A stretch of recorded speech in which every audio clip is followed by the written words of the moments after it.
सिया राम जय जय राम।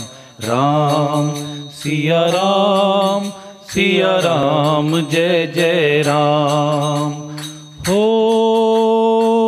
मंगल भवन अमंगल हारी। द्रबहु सुदशरथ अचर बिहारी। राम सिया राम जय जय राम। राम सिया राम जय जय राम। हो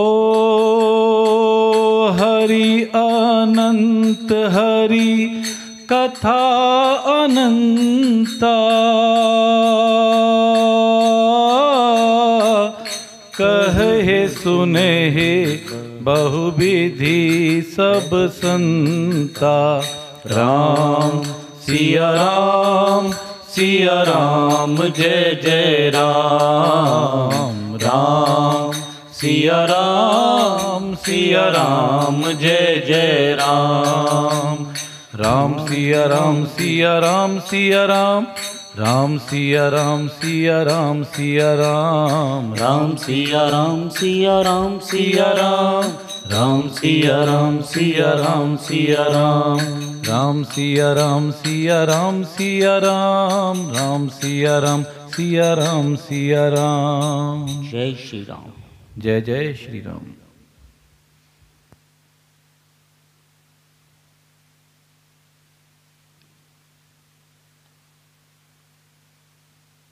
बोलिए सद्गुरुदेव महाराज की जय। मर्यादा पुरुषोत्तम भगवान श्री राम की जय। कल की चर्चा में हम भगवान शिव और पार्वती के विवाह का होना तय हो गया है। शुभ लगन मुहूर्त तय हो चुका है और भगवान शिव कैलाश से अपनी बारात हिमाचल राज के घर पर ले जाने के लिए पूरी तैयारी में है। ऐसी दिव्य बारात भगवान शिव की, भगवान ने अपना सुंदर श्रृंगार किया। भगवान शिव का श्रृंगार सारे तन पर भस्म रुमाली, सुंदर वस्त्रों को धारण किया। भगवान के वस्त्र आज भगवान ने बागंबर धारण किया। गले में सर्पों की माला धारण की हुई है, जटाओं को बांधा हुआ है और उन जटाओं की सुंदरता ऐसी शोभायमान कि उसमें अर्ध चंद्रमा भगवान की शोभा को बढ़ा रहा है। वहीं पर ज्ञान गंगा भगवान के जटाओं से बह रही है। आज भगवान बैल के ऊपर सवार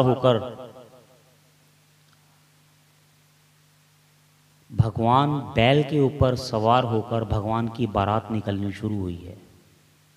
सभी देवी देवता ऋषि मुनि भिन्न भिन्न प्रकार के सुंदर स्वरूप बनाकर, कोई आकाश मार्ग द्वारा, कोई किसी मार्ग द्वारा आज भगवान की शिव की बारात में अपना भाग्य समझ रहा है कि मैं भगवान शिव की बारात में जा रहा हूं। और वहीं भगवान के बारात के अंदर ऐसे ऐसे बाराती हैं, कोई बिना सिर वाला, कोई बहुत सारे सिर वाला, कोई ऐसा बाराती है जिसके हाथ पांव ही नहीं हैं, और कई ऐसे हैं जिनके कई हाथ और कई पैर हैं। भूत पिशाच प्रेत पशु, हिंसक पशु, जो सब भगवान शिव की बारात के अंदर बाराती बनकर जा रहे हैं। उछलते कूदते नगाड़े बजाते आगे आगे भगवान शिव बैल के ऊपर जा रहे हैं। पीछे पीछे सब ऐसे बाराती जिनको देखकर देवता प्रसन्न हो रहे हैं और जहां से गुजर रहे हैं वो सब देखकर भयभीत हो रहे हैं। अरे ऐसी बारात तो कभी देखी ही नहीं। झूमते झूमाते हुए बारात आज हिमाचल राज्य के द्वार पर पहुंचती है। नगरवासी जैसे ही बारात को देखते हैं, ऐसे डरावने चेहरों को, विकराल राक्षसों को, प्रेतों को, पिशाचनियों को देखकर सब भयभीत हो जाते हैं। और वही जो ज्ञानी हैं वो भगवान शिव को देखकर अपने हृदय में बड़ा आनंद मानते हैं कि भाग्यशाली है हिमाचल, भाग्यशाली है हम सभी जो हमारे यहाँ पर जगत भवानी पार्वती जी का अवतरण हुआ है। बारात की चर्चा महल में पहुंचती है। महल में चर्चा पहुंचती है। देवी पार्वती की माता का नाम है मैना। जब मैना जी को पता चलता है कि ऐसे बाराती उस बारात में हैं जिसको देखकर नगर के बच्चे डरकर छुप गए हैं, नारियां जो भव्य स्वागत के लिए द्वार पर खड़ी हैं, नृत्य कर रही हैं, बीना बजा रही हैं, उनमें से बहुत सी भयभीत होकर डरकर सहमकर अपने घर में जाकर छिप गई हैं। ये कोई बारात है, ऐसे लगता है कोई शमशान से भीषम प्रेत योनियां आ गई हों। जब मैना जी को पता चलता है कि ऐसी भयंकर बारात हमारे द्वार पर आई है और मेरी छोटी सी कन्या है, कोमल हृदय है जिसका, वो तो उसको देखकर भयभीत हो जाएगी। ये विधाता ने क्या रच दिया? क्या मैं अपनी पुत्री एक ऐसे को दे दूं जिसका ना कोई घर है ना कोई बार है, जिसके मित्र सखा भूत और पिशाच हैं? अरे वो तो बैल पर लदकर आ रहा है, गले में सर्पों की माला है, जिसके दर्शन करने से भी अमंगल है। ऐसी बारात भगवान शिव की। आज मैना हृदय में सोचती है, चाहे संसार हमें यही कहेगा, है तो ये पर्वत ही ना, जड़ बुद्धि हैं, चाहे संसार में मेरी जग हसाई हो जाए, सारा संसार कहे कि हिमाचल ने ये क्या कर दिया, हमें देवताओं को रुष्ट करना पड़े, पर मैं ऐसे वर को अपनी पुत्री नहीं दूंगी। देवी मैना अपने मन को मान लेती है और अपने पति को कहती है, हे पतिदेव, हम अपनी पुत्री ऐसे को नहीं देंगे जिसकी बारात की ऐसी भयानक परिस्थिति है, वहां पर हम अपनी पुत्री को कैसे दे देंगे? नगर के नर नारी भी डर रहे हैं। हिमालय राजा हिमाचल भी भयभीत हैं, परंतु अपने गुरु के कहे हुए वचनों पर उनको विश्वास है। जब ऐसी मंगल बेला के अंदर अमंगल चर्चा को नारद जी जानते हैं, ये सारी चर्चा नगर में फैल जाती है, तो नारद जी उसी समय वहां पर आते हैं। देवी मैना और पर्वतराज हिमाचल को आज समझाते हैं कि जो पुत्री आपके घर में जन्मी है ना, वो जगत जननी साक्षात भवानी है। पूर्व में ये राजा दक्ष के यहाँ पर सती बनकर अवतार लिया था, और तब भी ये कैलाशपति शिवजी की अर्धांगिनी थी। जितनी बार भी ये इस धरा पर आई है, माता भवानी ने अवतार लिया है, ये हमेशा शिव के लिए ही आई है। और इस बार जब इसको भगवान श्री रामचंद्र जी की लीला को देखकर मोहित हो गई थी और दक्ष पुत्री सती ने अपनी देह का योग अग्नि द्वारा त्याग कर दिया था, तो अब अपने तप द्वारा और अपनी इच्छा द्वारा ये आपके घर में पार्वती के रूप में आई है। ये कोई और नहीं है, ये शिव पत्नी सती ही है। जब ऐसा ज्ञान देवी पार्वती के पूर्व जन्मों का नारद जी द्वारा बताया जाता है, तो देवराज हिमाचल और देवी मैना को कुछ संतोष होता है, मन को कुछ धैर्य होता है, और वो प्रसन्न होते हैं कि हमारी पुत्री जगत जननी है, वही जगत का प्रकट करने वाली संसार को, उसका पालन पोषण करने वाली और वही संहार करने वाली है। ऐसी दिव्य बात अपनी पुत्री के बारे में जानकर माता पिता का हृदय बड़ा प्रसन्न होता है और अंदर से बड़े भाव से मन ही मन वो अपनी पुत्री को नमन भी करते हैं। हे विधाता, हमारे ऐसे भाग्य कि आपने हमारे घर पर ऐसी पुत्री को भेजा। विधाता को धन्यवाद करते हैं और अब हृदय में जो शोक था वो समाप्त हो गया। हृदय को, शोक को समाप्त केवल संत ही कर सकते हैं। आप संसार में कितना भी घूम लो, कभी हमारे शोक को समाप्त नहीं किया जा सकता। केवल वेदों की वाणी ही है, संतों की कृपा है, उन्हीं का ज्ञान है, सत्संग है, जिससे हमारा मन शोक रूपी बादलों को हटाकर आनंद रूपी ईश्वर की लीला को जान पाता है। ऐसा नारद जी के कहने के बाद अब हिमाचल और देवी मैना बड़े आनंद से बारात की स्वागत के लिए द्वार पर जाते हैं। कहते हैं ऐसा सुंदर पर्वतराज सजा हुआ है, सुंदर मणियों से जगह जगह पर नगाड़े बज रहे हैं, नृत्य चल रहे हैं, मंगल गान गाए जा रहे हैं। अरे जिस धरा पर साक्षात जगत जननी भवानी अवतरित हो, वहां पर सब मंगल अपने आप ही आ जाते हैं।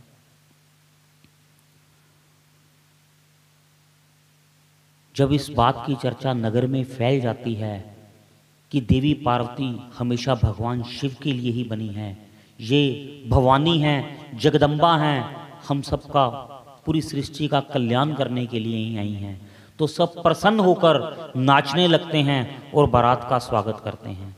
अब द्वार पर बारात आ गई है, वहां से ब्रह्मा, स्वयं भगवान विष्णु भी लक्ष्मी जी सहित विवाह के अंदर शामिल होते हैं। जहां पर जिस विवाह की बेदी को कहते हैं, जो शिव के दुल्हे के बैठने के लिए जो आसन बनाया जाता है, उस बेदी को स्वयं ब्रह्मा जी ने तैयार किया है। ऐसी दिव्य बेदी जहां पर भगवान शिव आकर बैठते हैं।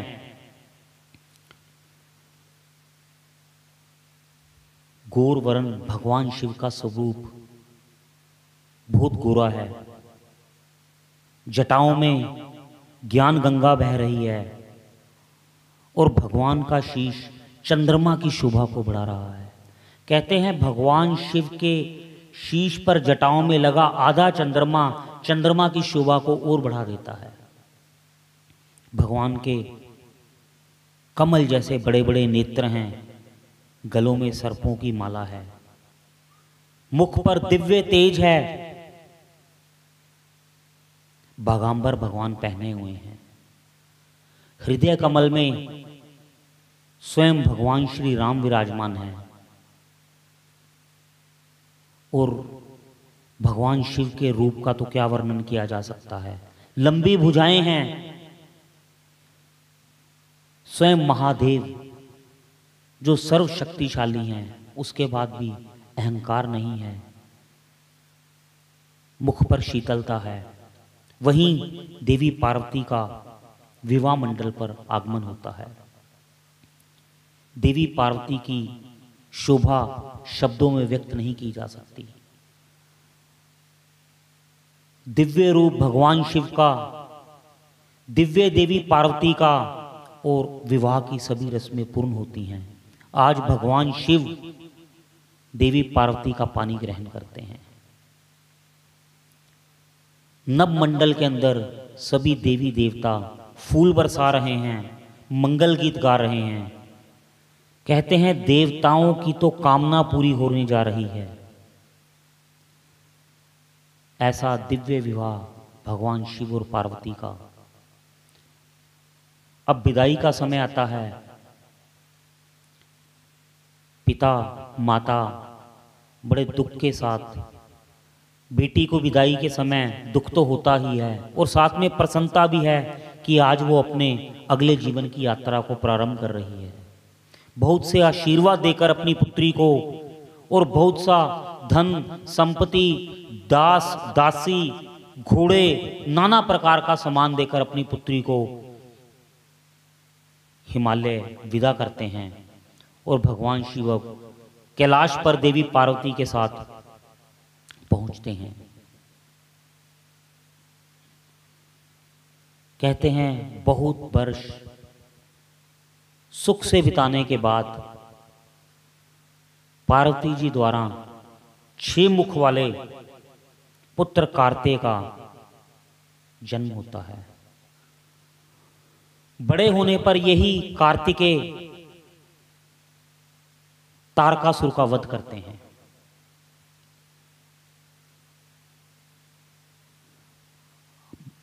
कैलाश के अंदर एक बरगद का वृक्ष है, बड़ा ही सुंदर। वो ऐसा वृक्ष है जिसके अंदर 6 ऋतुओं में 6 की 6 ऋतुओं के अंदर जिसकी छाया एक समान है और जिसका सौंदर्य एक समान है, उस पर कभी पतझड़ नहीं आती। वो हर ऋतु में हरा भरा रहता है।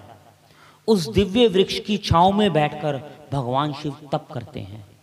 आज भगवान शिव बरगद की छांव में बैठकर आनंद मुद्रा में बैठे हैं। सुंदर समय जानकर, पति को अति प्रसन्न हुआ देखकर आज देवी पार्वती अपने पति के पास आकर बैठती हैं। प्रभु, आज आप बड़े आनंद में लग रहे हैं, समय भी बड़ा मंगलमय है, शीतल वायु चल रही है, हृदय में अपने आप ही अच्छी कामनाओं का प्राकट्य हो रहा है। यदि आपकी इच्छा हो तो मैं आपसे कुछ प्रश्न पूछना चाहती हूं। पूछो देवी, जो भी आपकी इच्छा हो आप निसंकोच मेरे से पूछो। हे प्रभु,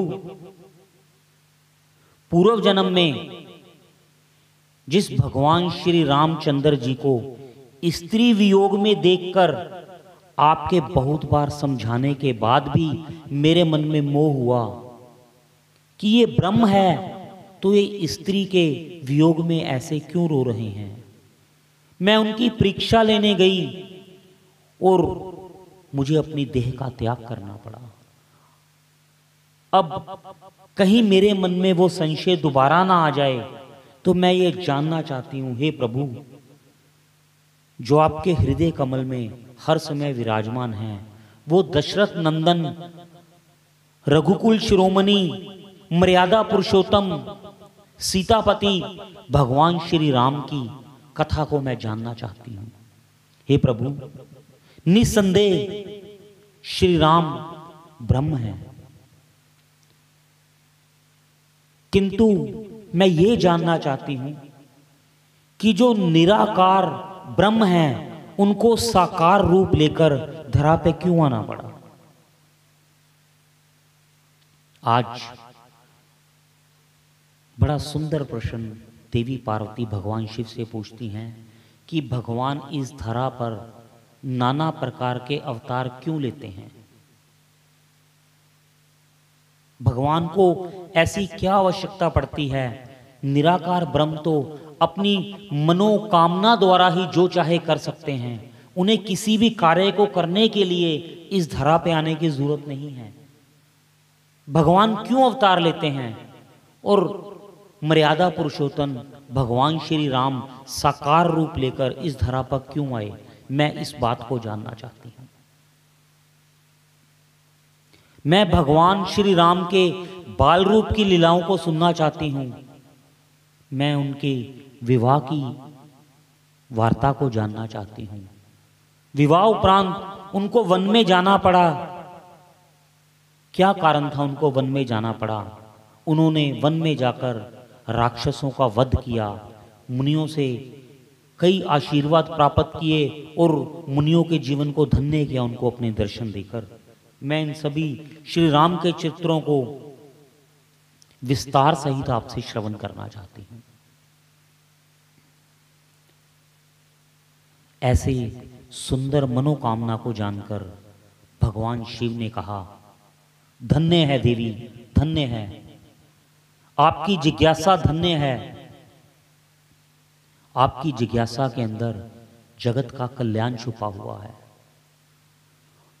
और आपकी इन सभी बातों को जानकर मेरे हृदय के अंदर भगवान शिव, भगवान राम की वही सभी चरित्र जागृत हो गए हैं। मैं ऐसा अनुभव कर रहा हूं कि मैं भगवान की एक एक लीला को अपनी दृष्टि द्वारा अनुभव कर रहा हूं।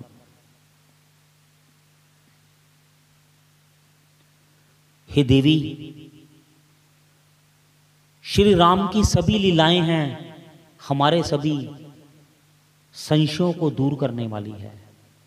केवल प्रभु की भक्ति और प्रभु का चित्र मात्र श्रवण द्वारा ही हमारे मन में जितने संशय उत्पन्न होते हैं ना, वो दूर हो जाते हैं।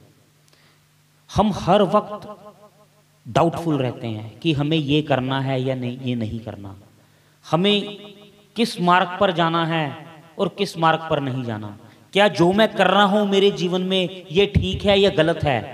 ये दुविधा हर व्यक्ति की है और देवी पार्वती का प्रश्न है वो हर तरह की दुविधाओं को दूर करने वाला है। केवल एक ही हरि कथा है जो इस कलयुग के अंदर जीव के संशयों को दूर कर सकती है। राम कथा सुंदर कर तारी, संशय विहंग उड़ावन हारी। राम कथा सुंदर कर तारी,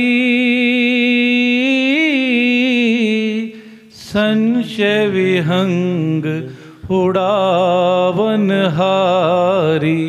राम सिया राम, सिया राम जय जय राम। राम सिया राम, सिया राम जय जय राम। राम कथा बिटप कुठारी, सादर सुनो गिरिराज कुमारी। राम सिया राम, सिया राम जय जय राम। राम सिया राम, सिया राम जय जय राम। राम कथा सुंदर कर तारी, संशय विहंग उड़ावन हारी। राम की कथा जैसे ताली बजाकर करने से पक्षी उड़ जाते हैं, वैसे ही हमारे मन में संशय के जो पक्षी हैं वो राम कथा द्वारा उड़ जाते हैं। राम कथा सुंदर कर तारी, श्री राम की एक केवल कथा है जो हमारे जीव के सभी संशयों को मिटाने वाली है और आनंद देने वाली है। भगवान शिव अति प्रसन्न होते हैं देवी पार्वती की इस जिज्ञासा को जानकर। कहते जो स्वप्न में भी दुख होता है ना, जो स्वप्न का दुख है वो स्वप्न के टूट जाने से दूर हो जाता है। सूर्य का प्रकाश जब भूमि पर पड़ता है तो उसमें पानी की प्रतीति होती है। तो स्वप्न का दुख तो स्वप्न के टूटने से खत्म हो जाता है। सूर्य से जो पानी की भ्रांति होती है वो पास जाने से भ्रांति दूर हो जाती है जल को वहां ना देखकर।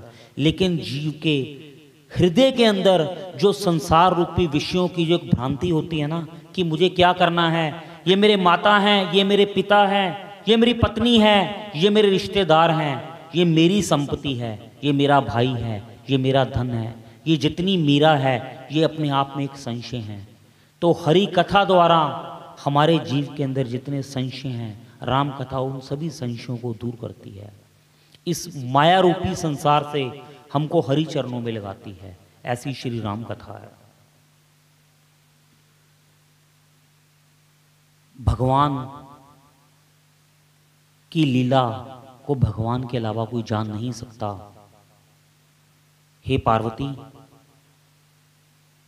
तुम उन श्री राम की लीला को मुझसे सुनना चाहते हो। वो मेरे प्रभु जो बिना पग के ही चलते हैं और बिना कानों के ही सब कुछ ग्रहण करते हैं। उनको चलने के लिए चरणों की आवश्यकता नहीं है, सुनने के लिए उनको कानों की आवश्यकता नहीं है। वो कहीं जाते नहीं हैं, फिर भी सभी अपने भक्तों के जीवों को संकट को दूर करने के लिए वहां पर चले जाते हैं। हमें जीव को बताने की जरूरत नहीं है कि हमारे जीवन में क्या दुख हैं। वो अंतर्यामी बिना कानों के ही हम सबकी बात को जानते हैं। जीव को कुछ देने के लिए बिना ही करके नाना प्रकार के वो कर्म करते हैं। बिन पद चलहि सुनहि बिन काना, कर बिनो कर्म कर्म विधि नाना। आनन रहित सकल रस भोगी, बिन वाणी बकता बड़ जोगी। बिन पद चलै सुनई बिन काना, कर बिन कर्म करई विधि नाना। राम सिया राम जय जय राम। राम सिया राम जय जय राम। आनन रहित सकल रस भोगी, बिन बानी बकता बड़ जोगी। राम सिया राम जय जय राम। राम सिया राम जय जय राम। भगवान देवी पार्वती को कहते हैं, यूं तो भगवान के इस संसार में अवतार लेने के कई कारण हैं, केवल एक कारण नहीं है जिससे ये बात कही जा सके कि भगवान अवतार क्यों लेते हैं। नाना कारण हैं और सभी कारणों के कारक भी स्वयं भगवान हैं। भगवान अपनी इच्छा मात्र द्वारा ही स्वयं ही कारण रच देते हैं और स्वयं ही उस कारण को पूर्ण करने के लिए भगवान इस धरा पर अवतार लेते हैं।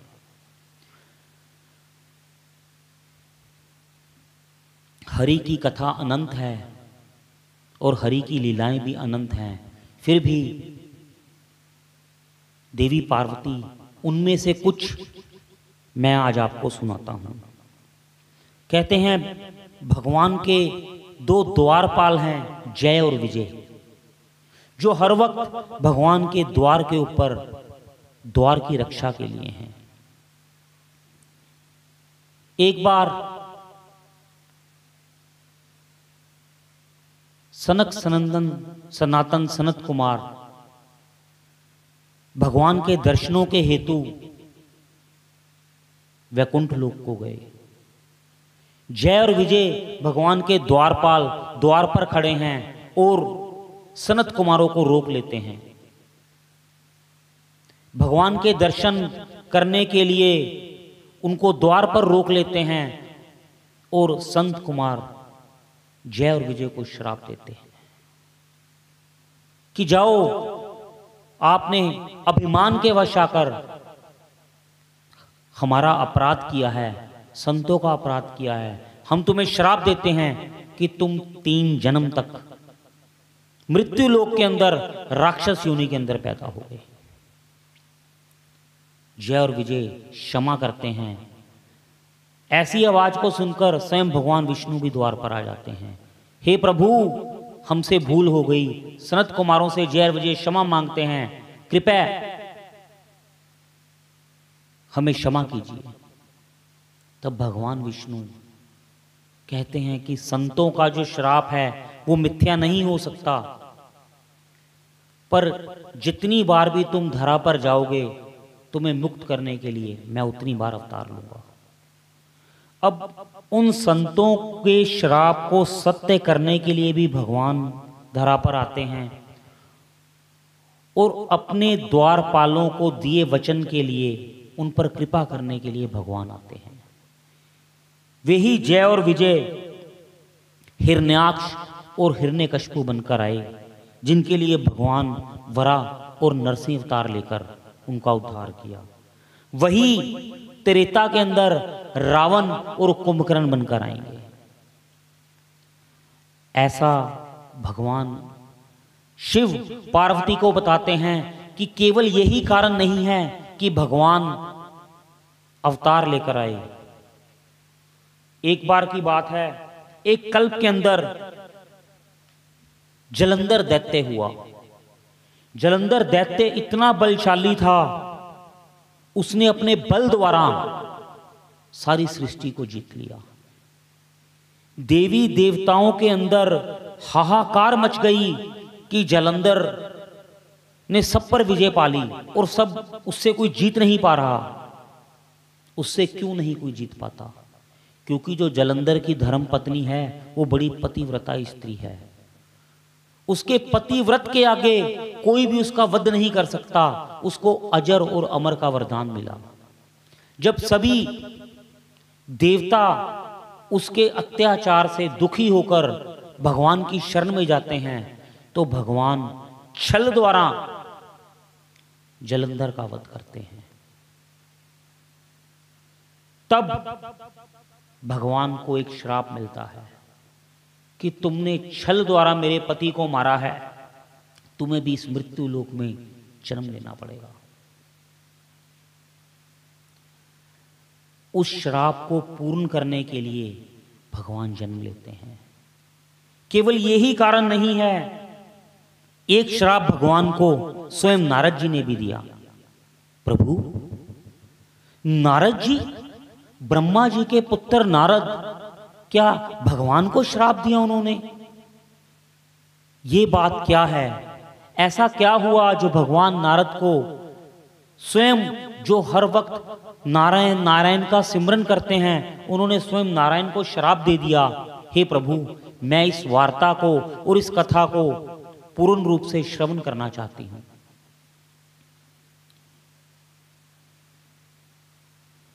एक बार हिमालय पर्वत पर एक सुंदर गुफा, जहां पर दिव्य गंगा जी बह रही हैं, उस मनोरम दृश्य को देखकर नारद जी का ध्यान में मन लग गया। नारद जी को श्राप था कि वो कभी भी एक स्थान पर एक घड़ी से ज्यादा रुक नहीं सकते, लेकिन आज उस जगह का वातावरण और उस जगह की शुद्धता, ऐसा रमणीय वातावरण और ऐसी मधुर वायु, जहां से उस श्राप से मुक्त होकर नारद जी का समाधि लग गई। अब जब नारद जी की समाधि लगी, कई वर्षों तक समाधि चलती रही। इंद्र को डर लगा कि कहीं नारद समाधि से हमारा इंद्रहासन ही ना छीन ले। कामदेव को भेजते हैं, जाओ नारद की समाधि को भंग करके आओ। कामदेव नारद की समाधि को भंग करने के लिए चलते हैं। नाना प्रकार के प्रयत्न करते हैं। कभी सुगंधित वायु का प्रवाह चलाते हैं, कभी नाना प्रकार की देवांगनाओं को नृत्य करवाते हैं। अप्सराओं का नृत्य होता है वहां पर, परंतु नारद जी की समाधि नहीं टूटती। जब सभी तरह से वो हार जाते हैं तो नारद जी के चरणों में आकर क्षमा मांगते हैं कि धन्य है प्रभु, धन्य है नारद, आपकी समाधि। लेकिन नारद क्रोध नहीं करते। वो कामदेव को क्षमा कर देते हैं। मैं जानता हूं तुमको देवताओं ने अपने हित के लिए भेजा है, अपने स्वार्थ के लिए भेजा है, आपका इसमें कोई दोष नहीं है। पर आज नारद जी को लगता है कि मैं कामदेव पर मैंने विजय पा ली। आज नारद जी में सूक्ष्म अभिमान आता है कि मेरी ऐसी समाधि लगी, मैंने कामदेव पर विजय पा ली। देवी पार्वती पूछती हैं, प्रभु, नारद जी को एक स्थान पर ना रहने का श्राप किसने दिया और क्यों दिया? एक बार दक्ष प्रजापति के पुत्रों को मिलने नारद जी पहुंचे। नारद जी ने दक्ष के पुत्रों को ऐसा ज्ञान दिया, ऐसी उनको कथा सुनाई कि उनको संसार के अंदर अप्रीति हो गई और वो ध्यान करने के लिए वन में चले गए। दक्ष को लगा कि तुमने मेरे पुत्रों को मोहित कर दिया और मैं तो संसार की रचना के लिए, मेरे को वंश चलाने के लिए आगे तुमने रोक दिया। जाओ, तू ऐसी कुमति देता है, तू आज के बाद कहीं भी एक स्थान पर एक घड़ी से ज्यादा रुक नहीं पाएगा। लेकिन आज उस स्थान की महिमा, जिस स्थान पर बड़े बड़े संतों ने आकर तप किया हो, जिस स्थान पर हर वक्त हरि नाम का कीर्तन चलता हो, जिस स्थान पर हमेशा यज्ञ शुभ संकल्प किए जाते हों, जिस स्थान पर बड़ों का आदर किया जाता हो, दान दिए जाते हों, पुण्य किए जाते हों, उस स्थान का जो आभा मंडल है ना, वो बड़ा रमणीय हो जाता है। अपने आप ही मन के अंदर वहां पर जाकर हमारे विषय मर जाते हैं और एक अंदर से भावना होती है कि यहाँ पर बैठकर ध्यान किया जाए। कई बार हम मंदिर में जाते हैं, मंदिर का वातावरण, प्रांगण ऐसा है कि अपने आप ही अंदर की इंद्रियां शांत हो जाती हैं और आंखें बंद करके उस मधुर ध्वनि को सुनने का मन होता है। तो ऐसा उस स्थान का प्रभाव कि नारद जी के अंदर तप करने की इच्छा हुई और उन्होंने तप किया, कामदेव को जीत लिया। अब नारद जी के मन में बड़ी इच्छा है कि मैंने जो प्राप्ति की है उसे मैं किसी को तो बताऊं। जीव जब कोई प्राप्ति करता है वो भागता है, या मैं अपने दोस्तों को तो बता दूं, अपने भाइयों को बता दूं, शहर में बता दूं। क्योंकि जब तक जीव ने कोई प्राप्ति की हो और 4 जनों को पता ना लगे तो मन को शांति नहीं मिलती। यही सूक्ष्म अभिमान है। कई बार हमें अभिमान का भान नहीं होता कि हमें अभिमान हो गया। जब अपनी उपलब्धि का दूसरों को बताने का मन करे तो ये एक सूक्ष्म अभिमान है। आज भगवान शिव के पास जाकर नारद जी इस सारी चर्चा को बताते हैं, हे प्रभु, मैंने काम को जीत लिया। कामदेव जिससे बड़े बड़े ऋषि नहीं जीत पाए, आज मैंने उनको जीत लिया, मैंने काम पर विजय पा ली। भगवान शिव देख रहे हैं और मुस्कुरा रहे हैं और साथ ही साथ मन में ये सोच रहे हैं कि आज मेरे भक्त को कुछ अभिमान आ गया। नारद, आपने जो ये कथा मेरे से सुनाई है ना, मेरी आपसे यही विनती है, इस कथा की चर्चा किसी और से मत करना, किसी को मत बताना इस बारे में। अब मैंने सुन ली, किसी और को इस बारे में मत बताना। हाँ, अगर तुम भगवान नारायण के पास जाओ तो कदापि इसकी चर्चा मत करना। ऐसा समझाने के बाद भगवान शिव सोचते हैं, समझा तो मैंने दिया पर यह मानेगा नहीं। नारद घूमते घमाते आज क्षीर सागर में लक्ष्मीपति भगवान नारायण के दर्शनों को जाते हैं, प्रणाम करते हैं और वही सारी कथा का वर्णन कर देते हैं। भगवान मुस्कुरा रहे हैं। भगवान कहते हैं, आज मेरे भक्त के मन में मद आ गया। ये मेरा भक्त है तो मैं इसका मद रहने नहीं दूंगा।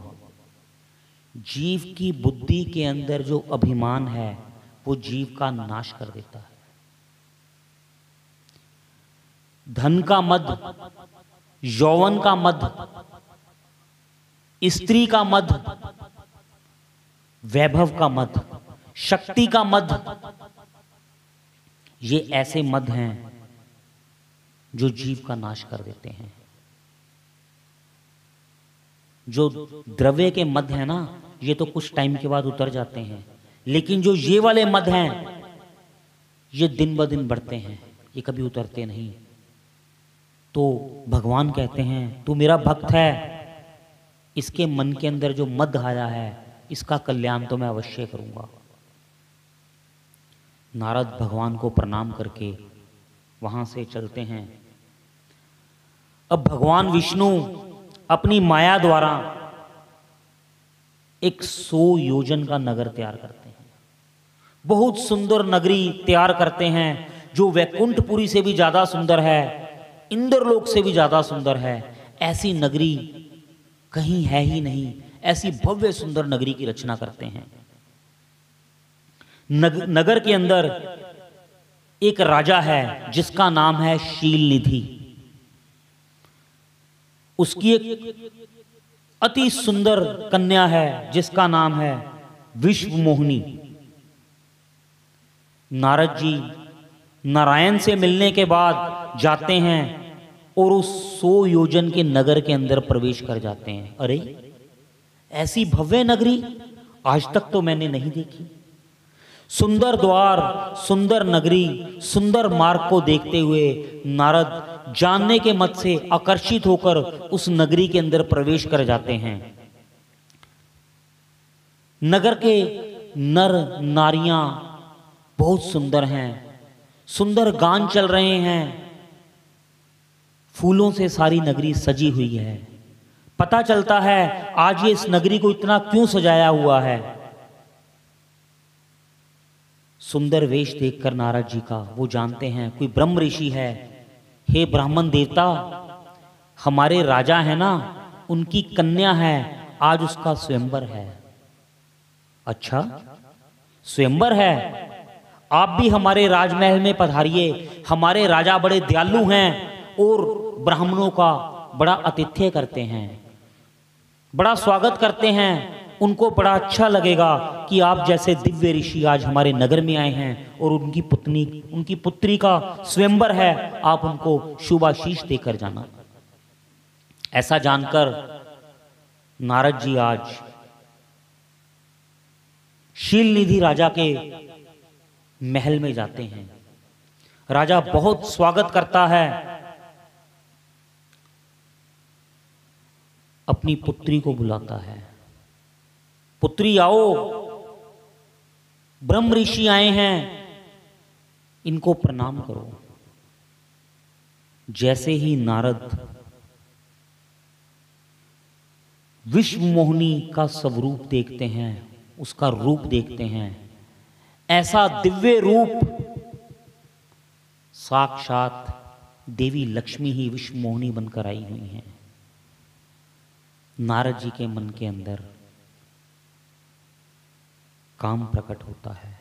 वो सोचते हैं इतनी सुंदर कन्या तो मैंने आज तक कभी देखी ही नहीं।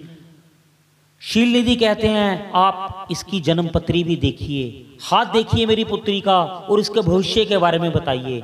जैसे नारद जी उसकी पत्री को, उसके हाथ को, उसकी मस्तिष्क की रेखाओं को, भाग्य को देखते हैं, वो कहते हैं ये तो साक्षात लक्ष्मी रूपा है, जो भी इसको वरेगा वो लक्ष्मीपति बन जाएगा, सारा वैभव उसके चरणों में आ जाएगा, सारी शक्तियां उसके पास आ जाएगी। उसके जीवन में इससे बड़ी कोई उपलब्धि रहेगी नहीं जिसको ये पत्नी वर लेगी। ऐसा जानकर उनके मन में इच्छा होती है क्यों ना मैं ही इसका वर बन जाऊं। उसको सब देखने के बाद राजा को कुछ नहीं बताते। राजा को कहते हैं भाग्यशाली है, बहुत अच्छी है, सब बढ़िया है। ऐसा कहकर नारद जी वहां से चलते हैं। अब नारद जी को लगता है इतनी सुंदर कन्या है, अगर ये वर रूप मेरे को पसंद कर ले तो मैं कितना भाग्यशाली हूंगा। भागते हैं प्रभु से मिलने के लिए। ये तो उसी को वरेगी जो इसी के समान, इससे भी अधिक रूप वाला हो। तो सबसे सुंदर रूप तो मेरे भगवान विष्णु का है। भगवान की आराधना करते हैं, भागते हैं। अब जैसे ही भगवान को याद करते हैं, भगवान तो उसी समय प्रकट हो जाते हैं। बोलिए नारद, क्यों याद किया आपने मुझे? सारी कथा सुनाते हैं। हे प्रभु, मुझे आप ऐसा रूप दीजिए, ऐसा रूप दीजिए जिससे मेरा कल्याण हो। मैं उस कन्या को वरना चाहता हूं, मुझ पर कृपा कीजिए, मेरा कल्याण हो, ऐसी मुझ पर कृपा कीजिए। भगवान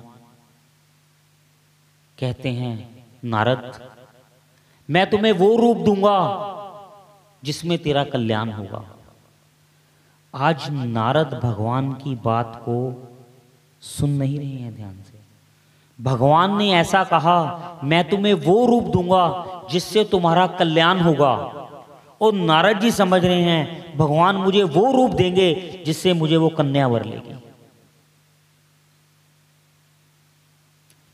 जब वासना मन में चढ़ी हो, काम मन में चढ़ा हो, लोभ मन में बसा हो, तो स्वयं ईश्वर भी आकर समझाते हैं तो समझ नहीं आती बात। कुछ समय के अंदर हमें अपने मन का भान नहीं भूलना चाहिए। जब बुरा वक्त आता है तो हमें अपने संबंधी शत्रु लगने शुरू हो जाते हैं। संबंधी शत्रु नहीं होते, हमारा कुछ समय है, हमें और अच्छे और बुरे का भान नहीं रहता। हमें लगता है कि मेरा मित्र मेरा साथ नहीं दे रहा, आज मेरे रिश्तेदार मेरे से दूर भाग रहे हैं क्योंकि मेरा समय अच्छा नहीं है। अरे समय अच्छा नहीं है तो ही तुझे लग रहा है तेरे से दूर भाग रहे हैं। मति कुमति में परिवर्तित हो जाती है, पता ही नहीं चलता। कोई अच्छा ज्ञान देता है तो हमें लगता है उसके वचन कड़वे हैं, मेरा अपमान कर रहा है। पर जो मित्र हैं, गुरु हैं, माता पिता हैं, कभी बुरी बात नहीं कहते। उनकी बात बुरी लगती है क्योंकि आपका समय कुछ समय चल रहा है। ऐसा ज्ञान यहाँ पर हमें मिलता है। नारद जी बड़े प्रसन्न होते हैं कि आज भगवान ने मेरे को ऐसा रूप दे दिया। वो अपने को इतनी खुशी के मारे दर्पण में अपना प्रतिबिंब भी नहीं देखते हैं। स्वयंवर में जाकर बैठ जाते हैं, सभी उनको उसी नारद रूप के अंदर देखते हैं। कोई नहीं जानता कि इनका रूप क्या बना हुआ है। और वहां पर दो और ब्राह्मण बैठे हैं जो भगवान शिव के गण वहां पर बैठे हैं। वो बार बार नारद जी को देखकर हंसते हैं। उनको लगता है भी शायद मेरे रूप की प्रशंसा कर रहे हैं।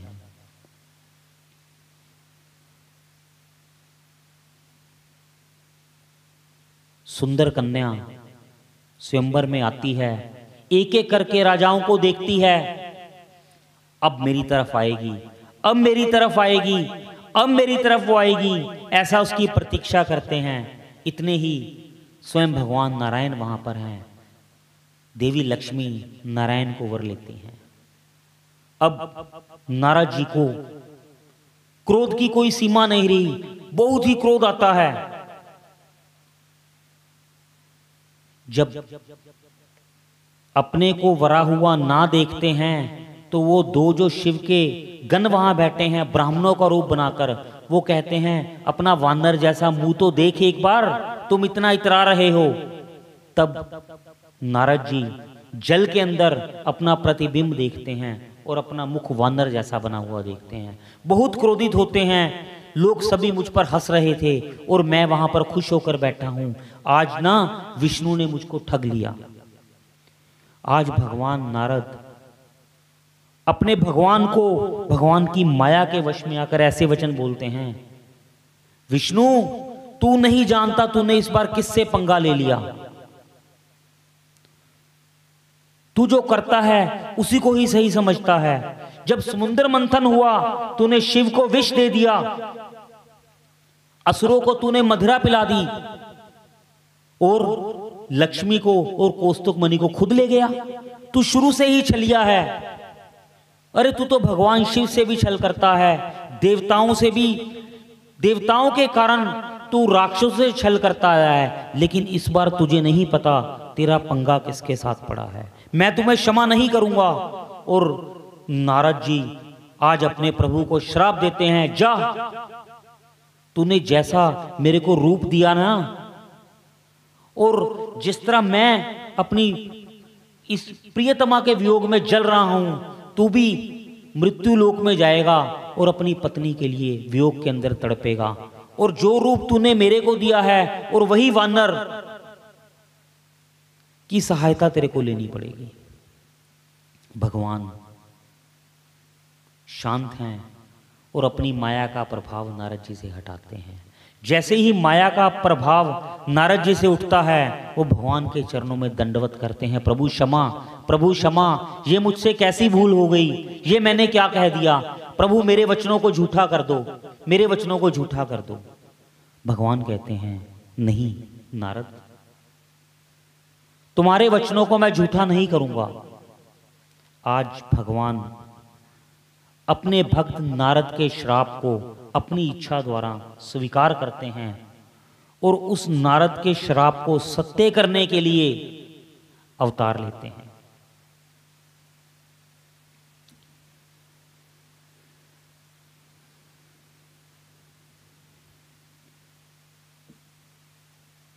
भगवान राम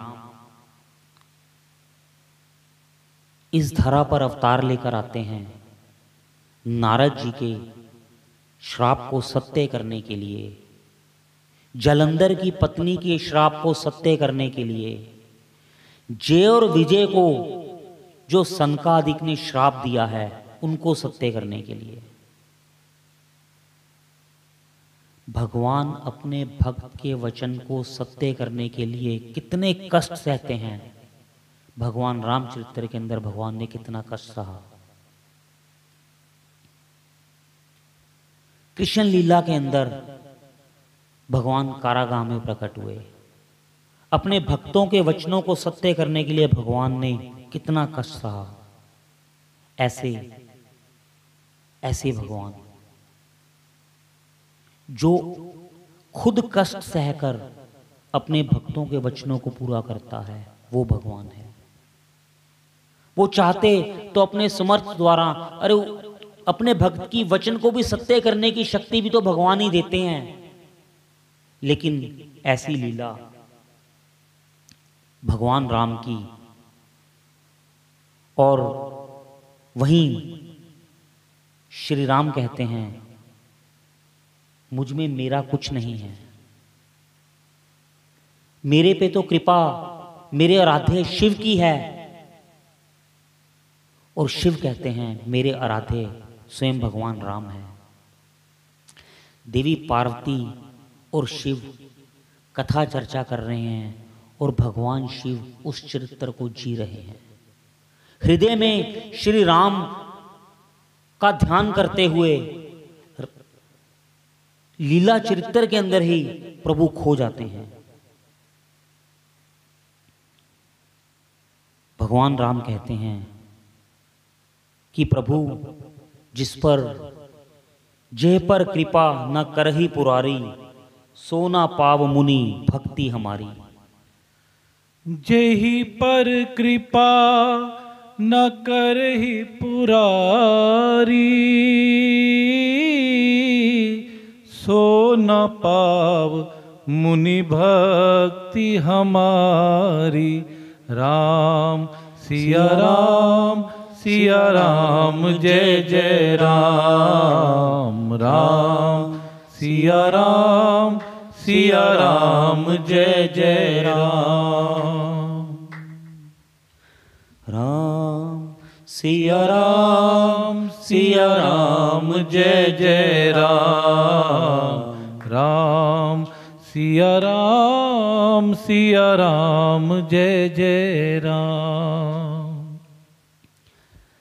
हरि अनंत हरि कथा अनंता, कही सुनही बहुविधि सब संता।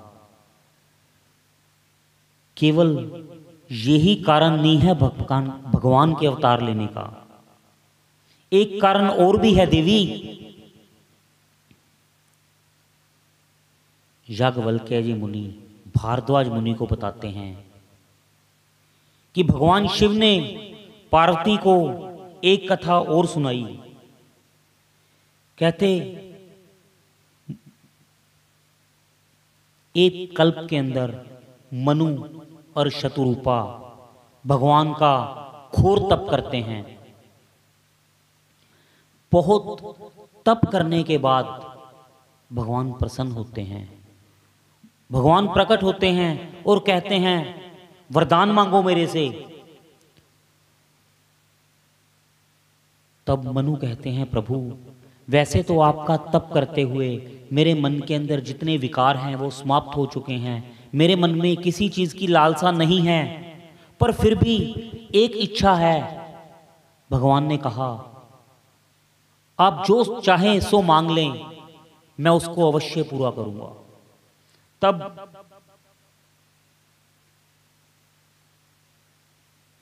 मनु ने कहा कि प्रभु मेरी एक इच्छा है कि आपके समान ही मेरा पुत्र हो। भगवान ने कहा, मेरे समान तो पुत्र तो मैं कहाँ से ढूंढ के लाऊंगा, मेरे समान और कौन है, पर मैं तुमको ये वर देता हूं कि मैं ही तुम्हारे घर में पुत्र रूप में आऊंगा। तुम अब अपने तप के बल से कुछ वर्षों तक स्वर्ग में जाकर आनंद भोगो, उसके बाद रघुकुल के अंदर जाकर तुम राजा दशरथ और शत्रुपा कौशल्या के रूप में आएंगे। तब मैं आपके घर में पुत्र रूप लेकर अपने अंशों सहित जन्म लूंगा, मैं अवतार लूंगा। ऐसा मनु जी को भगवान वरदान देते हैं। प्रभु एक इच्छा और है, अगर आप कहें तो मैं वो भी मांग लूं। भगवान ने कहा, मांग लो। हे प्रभु, आप मेरे यहां पुत्र रूप में आएंगे। हे प्रभु, मेरा वो सौभाग्य होगा कि आप मेरे पुत्र रूप में आएंगे, पर प्रभु मेरा जीवन केवल आपके ही अधीन हो। मैं एक क्षण भी आपके विरह में इस देह को ना रख पाऊं। हे प्रभु, मनी बिना फनी, जिमी जल बिना मीना, मम जीवंती में तोहरे अधीना। ऐसी प्रार्थना मनु भगवान से करते हैं। मनी बिना फनी, जिमि जल बिन मीना, मम जीवन तिमि तुम ही अधीना। राम सिया राम, सिया राम, जय जय राम। राम सिया राम, सिया राम, जय जय राम। राम सिया राम, सिया राम, जय जय राम। राम सिया राम, सिया राम, जय जय राम। तो एक कारण देवी ये भी है भगवान राम के इस युग में अवतार लेने का। ऐसे अनंत कारण है, कितने ही कारण है। भगवान अपनी ही इच्छा द्वारा इस संसार में भक्तों के कल्याण के लिए और दुष्टों के संहार के लिए अवतार लेते हैं।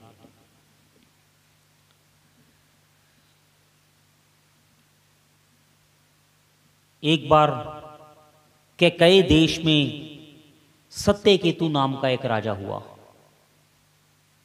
उसके दो लड़के प्रताप भानु और अरिमर्दन हुए, जिनका एक मंत्री था जिसका नाम है धर्मरुचि। राजा सत्यकेतु अपने ज्येष्ठ पुत्र को प्रताप भानु को राज्य गद्दी पर बैठाकर खुद तप के लिए चले जाते हैं।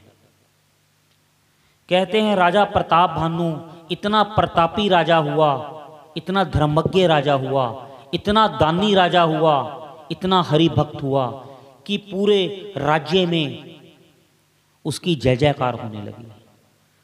प्रजा के नर नारी साधु संत सब प्रताप भानु की जय जयकार करते हैं। इतना दिग्विजय राजा हुआ कि उसने आसपास के सभी राज्य, पूरी भूमि को जीत लिया। जो जो राजा उससे युद्ध में हार गए वो भी उसके साथ जुड़ गए। कईयों ने बिना हारे ही राजा प्रताप भानु को समर्पण कर दिया, अपना राज्य दे दिया।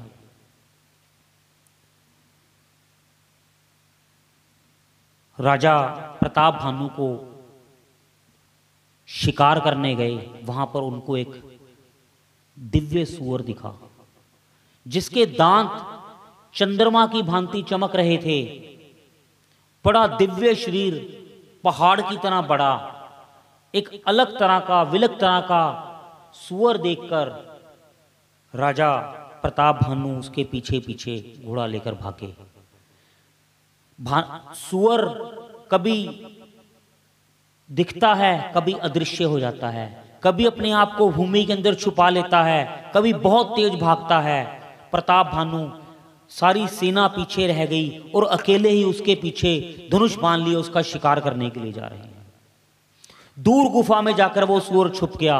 उसके पीछे पीछे पहुंचते हुए राजा प्रताप भानु एक जंगल में पहुंचे। वन के अंदर एक साधु देखा जो तप कर रहा था।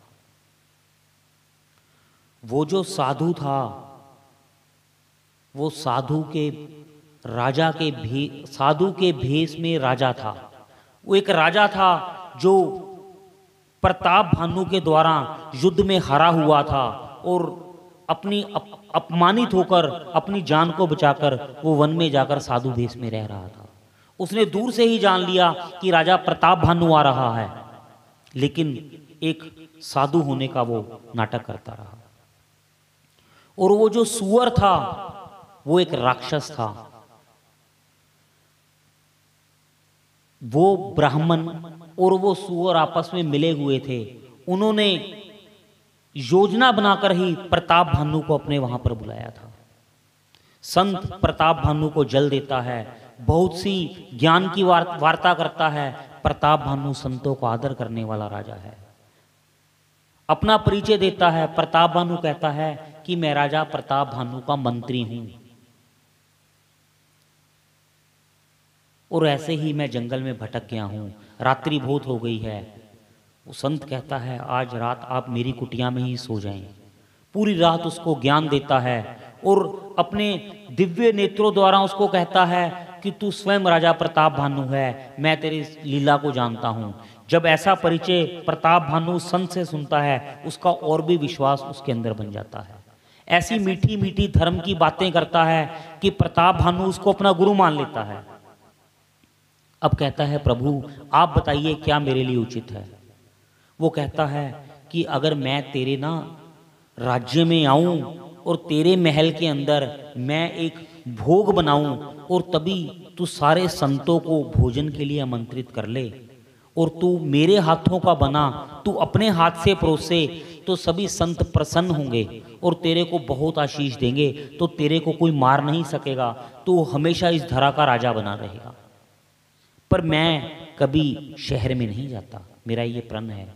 राजा बार बार संत को निवेदन करता है और वो राजा के रूप में ढोंगी संत जब देखता है कि प्रताप भानु मेरी बातों में फंस चुका है, वो उसके राज्य में आने के लिए मान जाता है। साथ में ये भी कहता है तो इसी बात को किसी को बताना ना, अगर तो इस भेद को किसी को बताएगा कि मैं कौन हूं और मैंने तेरे को ये बताया है, तो ये बात झूठी हो जाएगी। वो संत राजा के साथ राजा की रसोई में रसोई बनाता है और राजा प्रताप भानु हजारों लाखों ऋषियों को भोजन के लिए आमंत्रित करते हैं। राजा की ख्याति तो पहले ही थी, सभी संत महात्मा प्रताप भानु को निमंत्रण पर उसके महल में आते हैं। अब वो दुष्ट संत जो राजा है, जो दुष्ट है, जो संत बना हुआ है, वो खाने के अंदर मांस और ब्राह्मणों का मांस परोस देता है। राजा को इस बात का भान नहीं। वो जैसे ही उन साधु संतों की पंक्ति के अंदर भोजन परोसता है, तभी आकाशवाणी होती है इस भोजन को ग्रहण मत करना, ये मांस है, ये ब्राह्मणों का मांस है। सभी ब्राह्मण बड़े क्रोधित होते हैं और प्रताप भानु को श्राप दे देते हैं कि तू कुल सहित राक्षस योनि को प्राप्त होगा।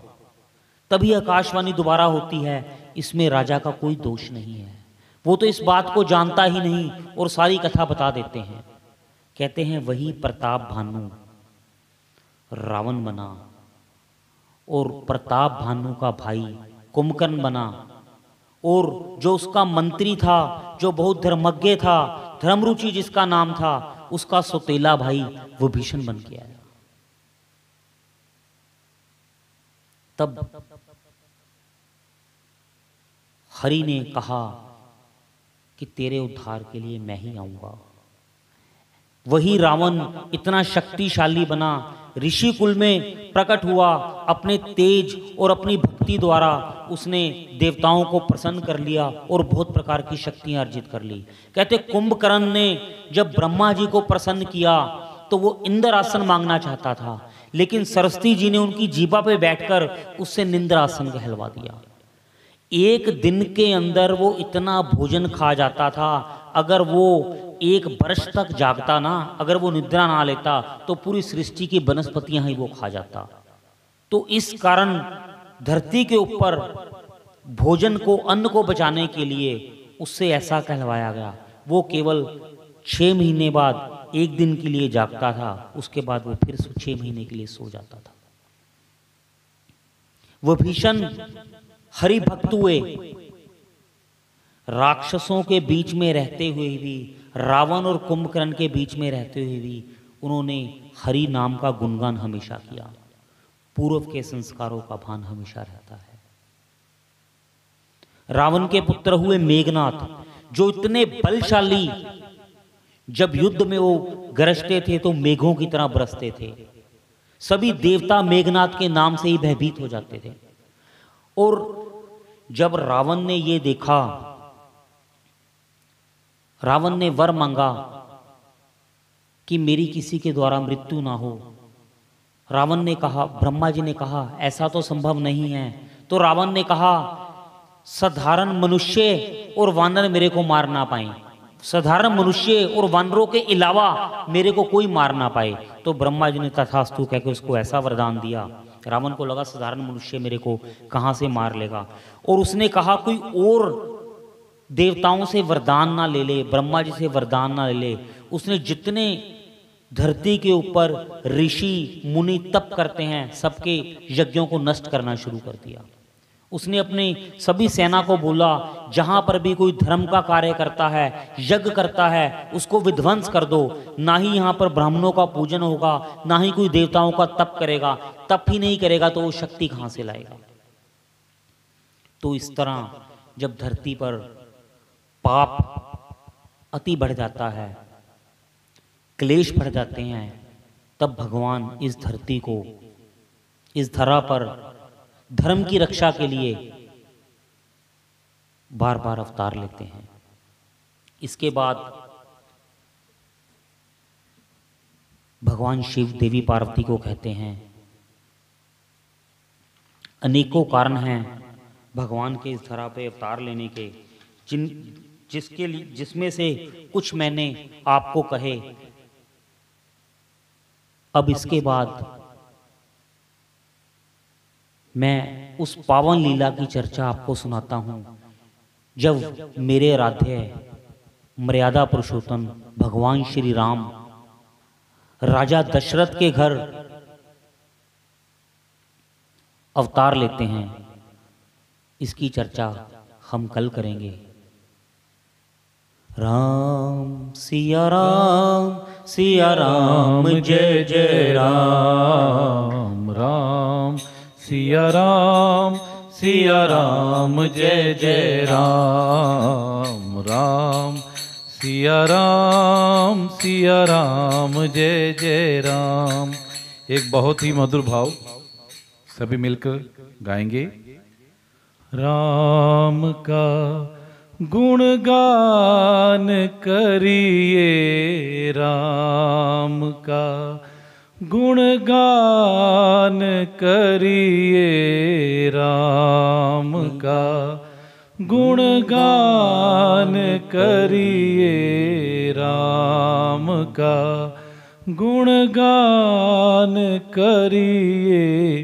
राम प्रभु की भद्रता का, सभ्यता का ध्यान धरिए, ध्यान धरिए, राम का गुणगान करिए, राम का गुणगान करिए, राम का गुणगान करिए, राम का गुणगान करिए, राम गुणगान करिए।